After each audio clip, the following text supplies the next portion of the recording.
예, 제가 먼저 하나님의 말씀을 받들어 읽도록 하겠습니다. 그 성에 시몬이라 하는 사람이 전부터 있어 마술을 행하여 사마리아 백성을 놀라게 하며 자칭 큰 자라 하니 낮은 사람부터 높은 사람까지 다 따르며 이르되 이 사람은 크다 일컫는 하나님의 능력이라 하더라. 오랫동안 그 마술에 놀랐으므로 그들이 따르더니 빌립이 하나님 나라와 및 예수 그리스도의 이름에 관하여 전도함을 그들이 믿고 남녀가 다 세례를 받으니 시몬도 믿고 세례를 받은 후에 전심으로 빌립을 따라다니며 그 나타나는 표적과 큰 능력을 보고 놀라니라. 예루살렘에 있는 사도들이 사마리아도 하나님의 말씀을 받았다 함을 듣고 베드로와 요한을 보내매 그들이 내려가서 그들을 위하여 성령 받기를 기도하니 이는 아직 한 사람에게도 성령 내리신 일이 없고 오직 주 예수의 이름으로 세례만 받을 뿐이더라. 이에 두 사도가 그들에게 안수하며 성령을 받는지라. 시몬이 사도들의 안수로 성령 받는 것을 보고 돈을 들여 이르되 이 권능을 내게도 주어 누구든지 내가 안수하는 사람은 성령을 받게 하여 주소서 하니 베드로가 이르되 네가 하나님의 선물을 돈 주고 살 줄로 생각하였으니 네 은과 네가 함께 망할지어다. 하나님 앞에서 내 마음이 바르지 못하니 이 도에는 내가 관계도 없고 분깃될 것도 없느니라. 그러므로 너의 이 악함을 회개하고 주께 기도하라. 혹 마음에 품은 것을 사하여 주시리라. 내가 보니 너는 악독이 가득하며 불의에 매인 바 되었도다.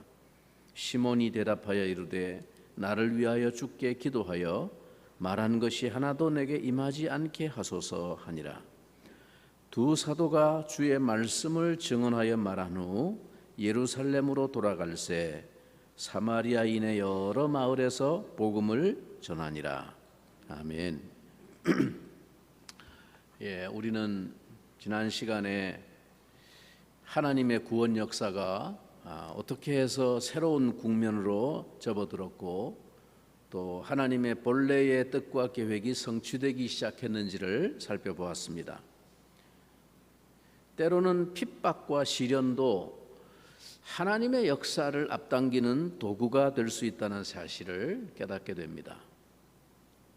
그리고 또한 우리의 알게 모르게 젖어 있는 익숙한 신앙적 행습과 편견의 틀이 얼마나 주의 역사를 지연시키고 가로막는 걸림돌이 될 수 있는지도 깨닫게 됩니다. 그런 의미에서 사마리아의 복음 역사는 충격적인 사건이었습니다.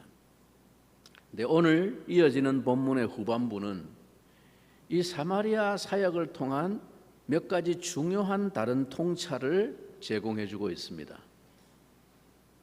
그들은 분명히 복음을 듣고 믿었으며 주 예수의 이름으로 세례를 받았습니다. 그러나 그들은 아직 성령을 받지 못했다는 것입니다. 그리고 예루살렘에서부터 내려온 사도들이 안수하고 기도함으로 비로소 성령을 받았다는 것이죠. 아니 이게 무슨 말입니까? 우리가 알고 있는 신학적, 교리적 지식에 비추어 의아스러운 말씀이 아닐 수 없습니다. 성경은 분명히 우리에게 주 예수 믿게 하는 분이 성령이시라고 말씀하고 있습니다.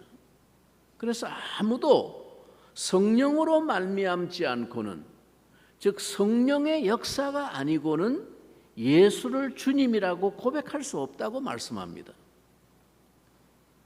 그렇다면 이들이 복음을 듣고 예수를 믿어 세례를 받았다는 것은 그들 안에 이미 성령이 임했다는 말인데, 그러면 우리는 오늘 이 본문을 어떻게 해석해야 합니까? 빌립의 복음 전도가 조금 온전하지 못하고 좀 불완전했기 때문일까요? 12절을 다시 한번 보겠습니다. 12절 빌립이 하나님 나라와 민 예수 그리스도의 이름에 관하여 전도함을 그들이 믿고 남녀가 다 세례를 받으니, 빌립의 전도는 확실하고 완전했습니다. 복음의 핵심을 정확히 전파했습니다. 하나님 나라와 즉 천국에 대한 영생에 대한 얘기와 예수 그리스도의 이름에 관하여 전도하였습니다. 따라서 이것은 결코 빌립의 전도에 허점이 있었다거나 부족했다고 볼 수 없는 것입니다. 그렇다면 어째서 그들은 믿고 세례를 받는 순간 즉시 성령을 받지 못했을까요? 여기서는 믿고 세례를 받은 후에 성령을 나중에 받았지만 다른 곳에서 보면 믿는 사람들이 즉각 성령을 받았습니다. 오순절날 베드로의 설교를 듣고 형제들아 우리가 어찌할꼬 하면서 회개하고 돌아와 예수를 믿은 3,000명의 성도들, 그리고 그 이후에 안전병에 일어난 이 사건들을 통해서 5,000명이 다 성령의 충만을 받고 후에 로마 백부장 고넬료의 온 가족도 베드로가 가서 전도 말씀을 설교하는 중에 그 자리에서 즉시 다 성령의 충만함을 받았습니다. 우리는 성경 전체에 비달해서 이 하나님의 진리에 대한 체계를 정리해야 됩니다. 하나님께서는 다양한 방법으로 당신의 역사를 이루십니다. 우리는 성령님의 활동의 이 신비와 자유를 인정해야 합니다. 이 사마리아의 역사를 오순절날 다락방에 임했던 성령 강림 때와 마찬가지 이치로 이해할 수 있습니다. 오순절 성령 강림이 임하기 이전에, 그 사건 이전에 그러면 예수님의 제자들과 120명의 모인 성도들은 그럼 예수를 안 믿었나? 아니에요. 예수를 구주라고 믿고 하나님의 자녀가 된 사람들입니다. 믿음으로 구원에 이르게 하시는 성령의 내밀한 역사가 있지만 때로 외적으로 드러나는 성령의 임재와 역사는 동시적일 수도 있지만 따로일 수도 있습니다. 예루살렘에서 사도들이 내려와서 사마리아 신자들에게 안수하고 기도할 때에 성령이 그들 가운데 임하셨습니다. 하나님은 왜 그렇게 역사하셨을까요? 빌립은 사도가 아니라 집사였기 때문에 그의 사역을 통해서는 성령이 역사하실 수 없었던 것일까요? 성령은 사도들의 전유물이 아닙니다. 뒤에 다메섹 도상에서 그리스도를 만난 사울의 회심 사건도 보면 눈이 멀어가지고 다메섹에 머물고 있는 사울에게 아나니아라고 하는 평신도 제자가 사울에게 안수하라는 주님의 명을 받고 가서 안수할 때 사울에게 그 자리에서 성령으로 충만케 하셨다라고 말씀합니다. 저는 이 하나님의 구원 역사에 대한 사도들의 이해가 불분명했다고 봅니다. 사도들을 제외한 모든 신자가 박해로 말미암아 예루살렘에서 흩어져 나왔습니다. 사도들이 예루살렘을 떠나지 않고 고수한 것은 예루살렘을 위해서도 남은 자들을 위한 목회적 사역이 필요했기 때문이라고 하더라도, 아니 12사도가 모두 다 한 사람도 예루살렘 안 떠나고 머물러 있을 이유가 없는 겁니다. 땅 끝까지 가서 내 증인이 되는 것이 성령의 뜻임을 주님께서 분명히 말씀하셨는데도 말입니다. 사도행전은 그들의 예루살렘 잔류와 그 후의 사역에 대해서, 예루살렘에서의 사역에 대해서 이렇다 할 언급이 없습니다. 그래서 하나님은 예루살렘에 머물러 있던 사도들을 의존하지 않으시고 당신의 때에 당신의 방법으로 당신이 세우시는 사람들을 통해서 일하셨습니다. 우리는 여기서 겸손히 한 가지 교훈을 받아야 합니다. 사마리아는 사도들의 회의나 결정에 의해서 선교지로 정해진 것이 아니었습니다. 하나님의 전적인 주권과 섭리 속에서 불어닥친 상황으로 인해 계획이 없이 전개된 역사입니다. 이때 예루살렘에 여전히 머물러 있던 사도들에게 사마리아도 하나님의 말씀을 받았다라는 소식이 전해졌습니다. 자, 14절을 우리 한번 눈여겨 주목하면서 읽어봅니다. 14절 다 같이 예루살렘에 있는 사도들이 사마리아도 하나님의 말씀을 받았다 함을 듣고 베드로와 요한을 보내매 사마리아도 하나님의 말씀을 받았다. 뭔가 시사적인 표현이 아닙니까? 사마리아에 복음이 전해졌다 이렇게 말하지 않고 사마리아도 복음을 받았다. 뭔가 좀 특이한 현상이다 그런 뜻이죠. 그들은 굉장히 놀랐을 것입니다. 아니, 사마리아도 하나님의 말씀을 받아들였다고? 그 버림받은 족속들에게도 하나님의 구원이 임했다고? 사도들은 그제서야 정신이 번쩍 들었을 것입니다. 그들의 머리를 강타하는 섬광 같은 깨달음이 있었을 것입니다. 우리 주님께서 분명히 승천하시면서 남기신 말이 순간 떠올랐는지 모릅니다. 오직 성령이 너희에게 임하시면 너희가 권능을 받고 예루살렘과 온 유대와 사마리아와 사마리아! 의식적으로나 혹은 무의식적으로 외면하고 있었던 이 하나님의 뜻과 자신들의 무지와 고집에 대해서 그 순간 화들짝 놀라고 죄송스러운 마음으로 서둘러 두 사도를 대표로 파견하여 확인하게 합니다. 여러분, 이상하지 않습니까? 성경을 읽을 때 항상 좀 깊이 생각을 하면서 읽으셔야 돼요. 그러니까 그랬구나, 사도들이 가서 안수하고 성령 받았구나 이렇게 지나가는 게 아니라 이게 좀 이상한데? 아니, 사마리아가 복음 받았다는 게 뭐 그렇게 특별한 일이라서 그걸 사도들이 이렇게 놀래가지고 막 호들갑을 떨고 이게 이슈가 되고 왜 그랬나? 그러면 다른 지역은 어땠나? 이런 생각을 우리가 해봐야 되는 것입니다. 예루살렘의 박해를 피해서 흩어진 성도들이 어디로 갔다고 했죠? 우선 예루살렘 근방에 가까운 유대 지역의 마을들로 유대와 그리고 사마리아와 멀리 이방 지역까지 땅끝까지 흩어졌고, 그리고 그들은 그 흩어진 곳에서 복음을 전했다라고 8장 1절과 4절에 말씀했습니다. 자, 그러면 유대 지역에 흩어진 자들이 복음을 전하여 믿는 자들이 생긴 것에 대해서는 별다른 이야기가 없습니다. 이방 나라에 흩어진 자들도 가서 유대인들에게만 복음을 전했다라고 나중에 11장 이후에 보면 나옵니다.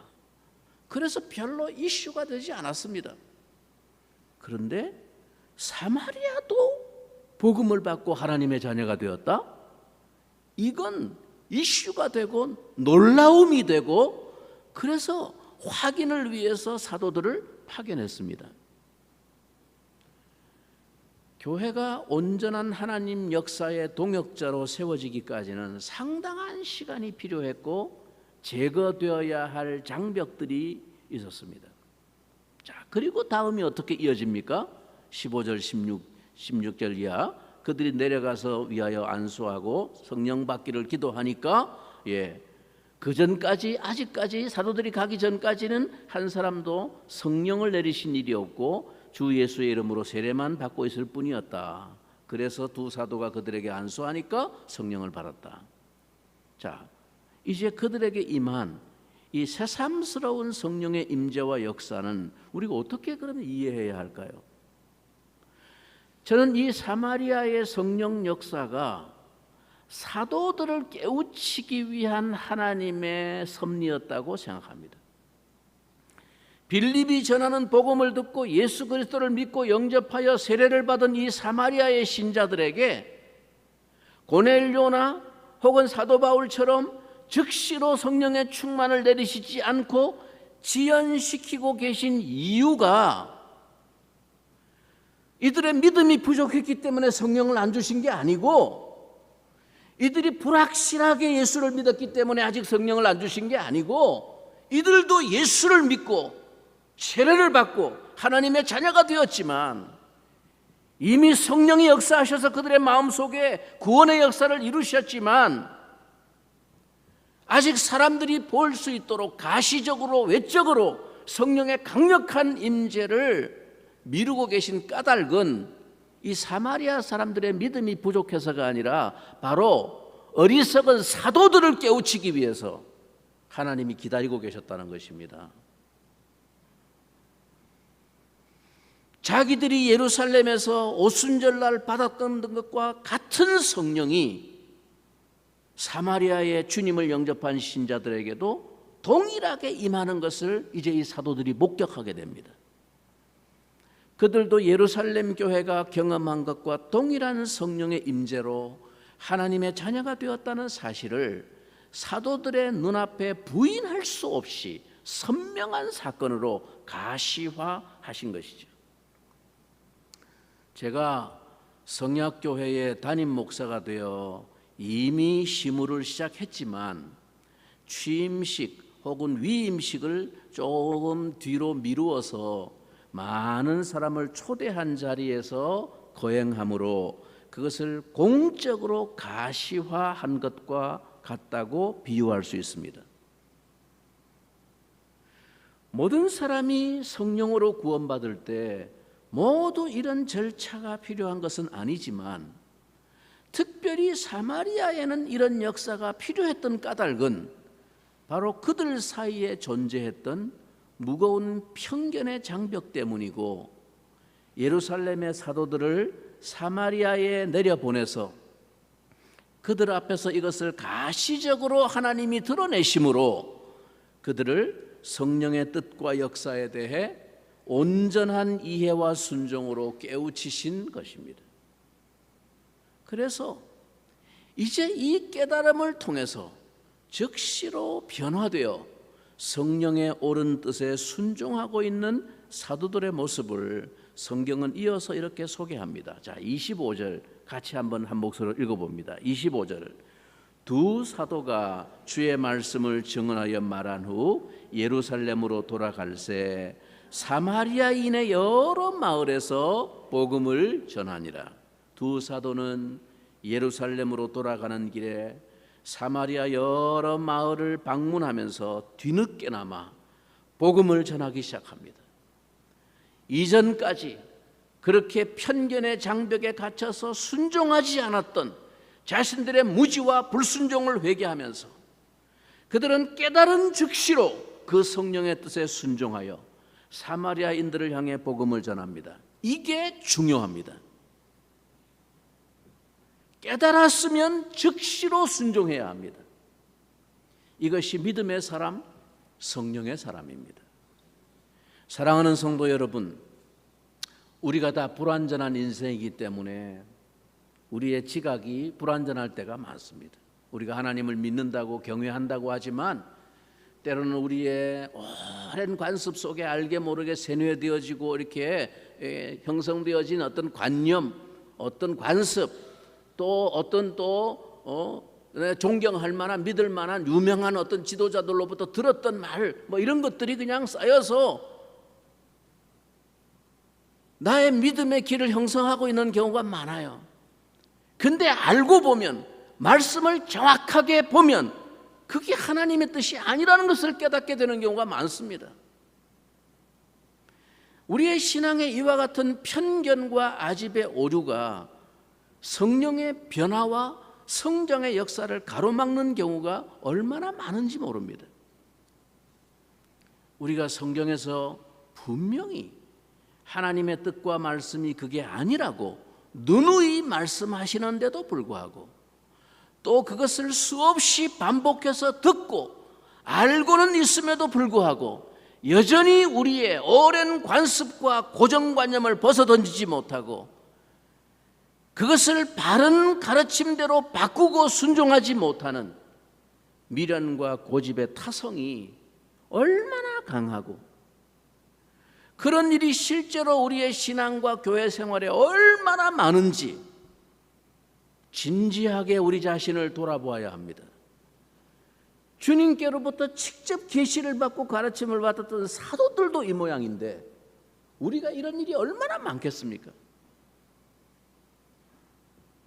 말씀을 들을 때마다 나에게 그런 모습이 무엇이 있는지 진지하게 성찰해 보아야 합니다. 그리고 그것을 깨달았으면 이 사도들처럼 즉시로 변화되고 순종해야 합니다. 오늘 우리는 이 사마리아의 사건을 통해서 이러한 우리의 무지와 아집을 깨뜨리시기 위해서 이렇게 애쓰시는 이 성령님의 뜻을 깊이 헤아리고 되새겨야 하겠습니다. 이제 여기서 우리는 사마리아의 마술사였던 시몬, 그의 회심을 우리는 어떻게 이해해야 할까요? 분명히 그는 사마리아의 다른 사람들과 마찬가지로 빌립이 전하는 복음을 듣고 표적을 보고 예수 그리스도를 믿고 그 이름으로 세례를 받았습니다. 마술사로서 살던 모든 걸 다 던져버렸습니다. 사마리아의 모든 사람들로부터 신적인 권위와 명성을 누리던 그가 이렇게 전격적인 회심을 가지게 된 것은 가벼운 호기심으로 생각하기에는 무리한 추론입니다. 그러나 시몬은 후에 예루살렘에서 내려온 사도들이 안수할 때 사람들이 성령 받는 것을 눈으로 보고 마음에 엉뚱한 미혹이 생겼습니다. 그는 그 거룩한 성령 임재의 뜻을 알지 못한 채 그 보이는 기이한 능력과 현상에만 마음을 빼앗겼습니다. 그는 자신이 이전에 자칭 타칭으로 크신 하나님의 능력이라고 불리던 사람이었으므로 더 큰 권능을 갖고 싶은 욕망에 사로잡혔습니다. 그러나 그 성령의 권능과 은혜를 사모하여 간절히 하나님께 엎드리고 간구한 것이 아니라 주여 나에게도 성령의 능력을 주옵소서, 하나님 앞에 엎드려서 간구하고 구한 것이 아니라 단번에 돈으로 그것을 살려고 했습니다. 그는 아직 거룩한 성령의 세계에 대해서 알지 못했습니다.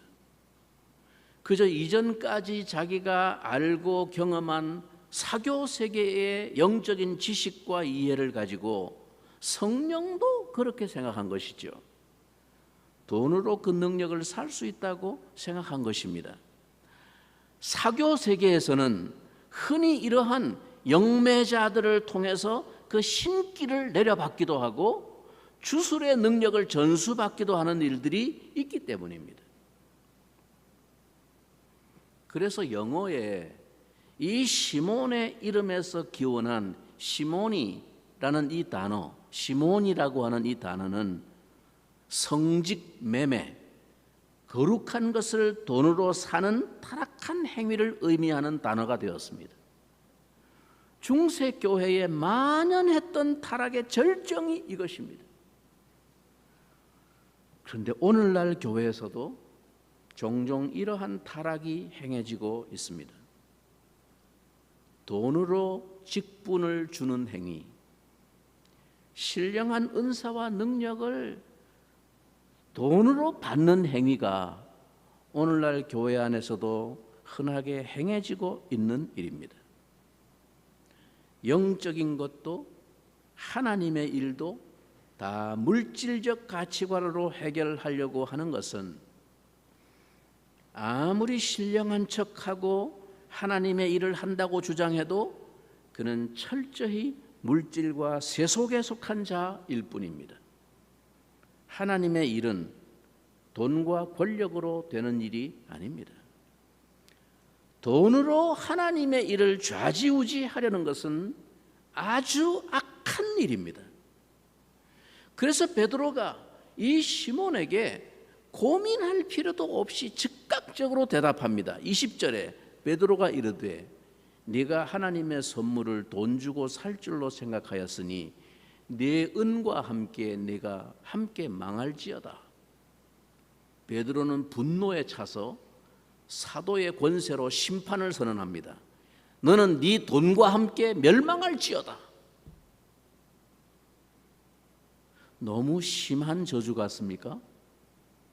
그래도 믿은 사람인데, 그래도 예수 믿고 세례받은 교인인데 사도가 너무 심하게 말하는 거 아니야?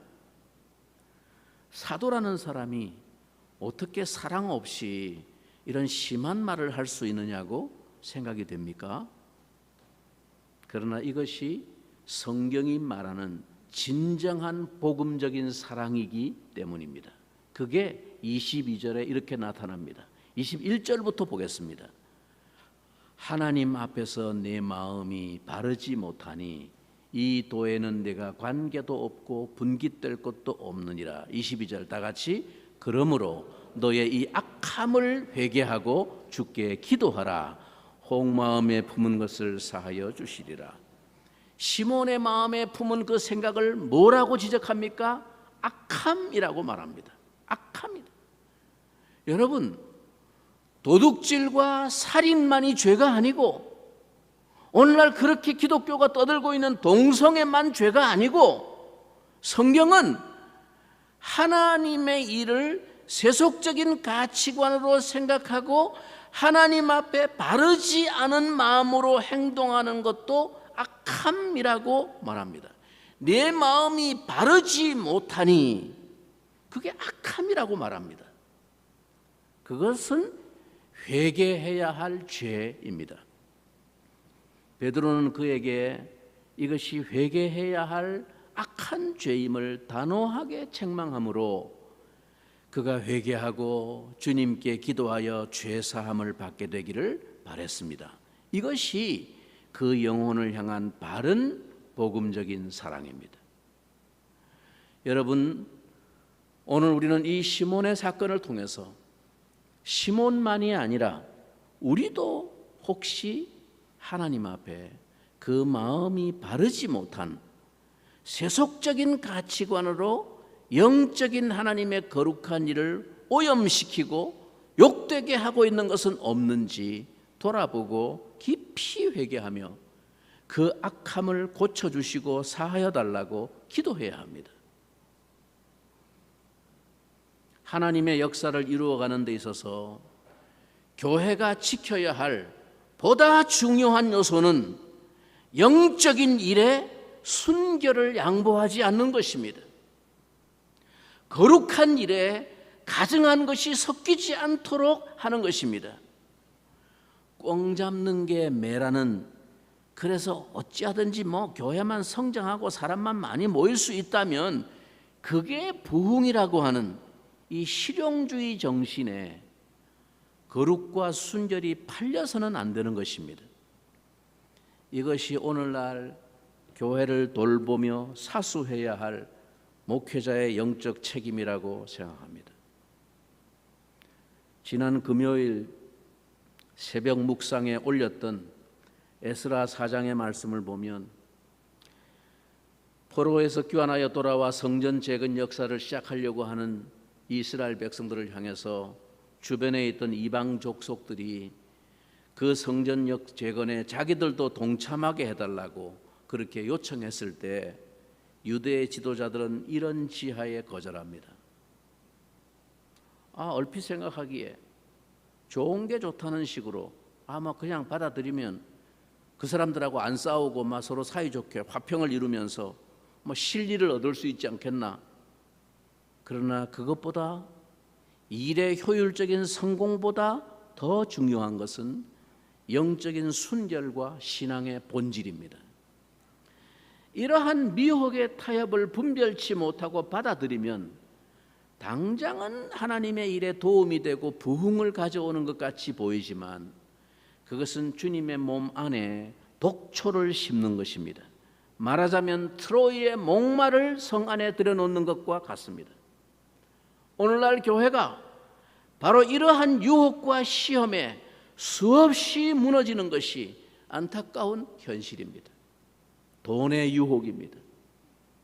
자본주의의 가치관이 우리를 무섭게 오염시키고 있습니다. 이왕이면 좋은 게 좋은 거 아니냐? 아닙니다. 좋은 게 좋은 게 아닙니다. 바른 것이 좋은 것입니다. 하나님의 말씀만이 바른 것이고 좋은 것입니다. 우리가 이 확신을 견고하게 붙들어야 합니다. 말씀을 듣고 보니까 아닌 건 알겠지만 그래도 좀 이게 늘 우리의 인간적인 마음의 장애물이고 걸림돌입니다. 말씀의 가르침과 진리에 대해서 신앙의 문제와 영적인 본질에 있어서 알기는 알겠는데 그래도 좀 이라는 이 미련은 우리의 마음에서 완전히 뽑아버리시기 바랍니다. 그래도 좀 그런 말을 자꾸 하는 사람은 하나님의 일을 무너지게 하는 사람입니다. 인정이 많고 사랑이 많은 사람이라서 그런 것이 아니고 그런 사람은 하나님의 일을 무너지게 하는 사람입니다. 예수님의 십자가를 베드로가 인간적인 생각으로 가로막았을 때 예수님은 사랑하는 제자를 향하여 사탄아 내 뒤로 물러가라. 너는 나를 넘어지게 하는 자로다. 네가 하나님의 일을 생각하지 아니하고 도리어 사람의 일을 생각하는도다 라고 책망하셨습니다. 주님이 사랑이 없는 분이라서 그랬을까요? 여러분, 성경을 통해 말씀하시는 하나님의 뜻과 가르침이 분명하게 드러나고 증거를 하는데도 불구하고 그렇게 말하는 것이 너무 융통성이 없고 너무 딱딱하다고 생각됩니까? 사랑이 없다고 생각됩니까? 사랑은 오래 참고 사랑은 온유한 것입니다. 다른 사람의 약한 모습을 이해하고 받아주고 용납합니다. 그래야 합니다. 그러나 여러분, 사랑은 또한 불의를 기뻐하지 아니하고 진리와 함께 기뻐하는 것임을 기억해야 합니다. 여러분, 유명한 목사가 말했다고 무조건 믿고 따르는 것이 성령의 인도가 아닙니다. 제가 말하는 것이라고 여러분 무조건 다 아멘하고 다 따르는 것이 신앙이 아니에요. 말씀이 무엇이라고 말씀하시는지 확인해야 합니다. 말씀이 이것이 진리라고 우리에게 확실하게 증거해 주실 때, 성령께서 깨달음을 주실 때, 그때 우리는 즉각 순종해야 합니다. 제가 설교 시간을 통해서 한 번도 제 인간적인 이야기나 세상 돌아가는 이치나 상황에 대해서 쓸데없는 시간을 보내지 않고 오직 하나님의 말씀만을 여러분에게 그대로 풀어서 전하려고 애쓰는 이유가 여기 있습니다. 어떤 유명한 목사가 말했기 때문에 그것이 진리가 아닙니다. 과연 하나님의 말씀이 우리의 무지와 우리의 선입견과 잘못된 관습이 그게 성령의 뜻이 아니라고 밝혀주시고 깨우쳐 주실 때 그 깨달음 앞에 즉각 순종하는 그것이야말로 성령의 인도를 따르는 길이요, 성령은 그런 순종을 통해서 하나님의 놀라운 역사들을 펼쳐 가시는 것입니다. 성령은 거룩한 영이고 순결한 영입니다. 거짓과 함께 역사할 수 없습니다. 아닌 건 아닌 겁니다. 이것이 진리를 따르고 하나님의 뜻을 받드는 온전한 믿음과 순종의 길입니다. 성령께서 오늘 우리에게도 이런 깨우침과 순종을 통해 이런 놀라운 부흥의 역사를 일으키시고 우리를 그렇게 성령과 함께 온전히 쓰임받는 사람들이 되게 해 주시기를 축원합니다. 우리 같이 한번 잠시 기도하겠습니다. 주님, 우리는 불완전한 인생입니다. 많이 안다고 생각하지만 주님, 알게 모르게 고정관념으로 오염되어 있는 부분들이 많습니다. 때로는 이런 것들이 성령의 밝은 뜻 앞에서 걸림돌이 되어질 때가 많은 것을 고백합니다. 하나님 우리를 깨우쳐 주시고 성령이 오셔서 진리를 생각나게 하시고 진리를 깨우쳐 주신다고 말씀하셨는데 하나님 성령의 깨우침 앞에 즉각적으로 순종하고 변화될 수 있는 우리의 삶이 되게 해주셔서 무지하고 연약하지만 성령의 인도 앞에 순종하는 우리를 통해서 하나님의 더 놀라운 역사를 펼쳐가시는 부흥을 우리 교회가 보게 하여 주시옵소서. 우리 한번 동성으로 기도합니다. 살아계신 아버지 하나님 감사합니다. 그렇습니다.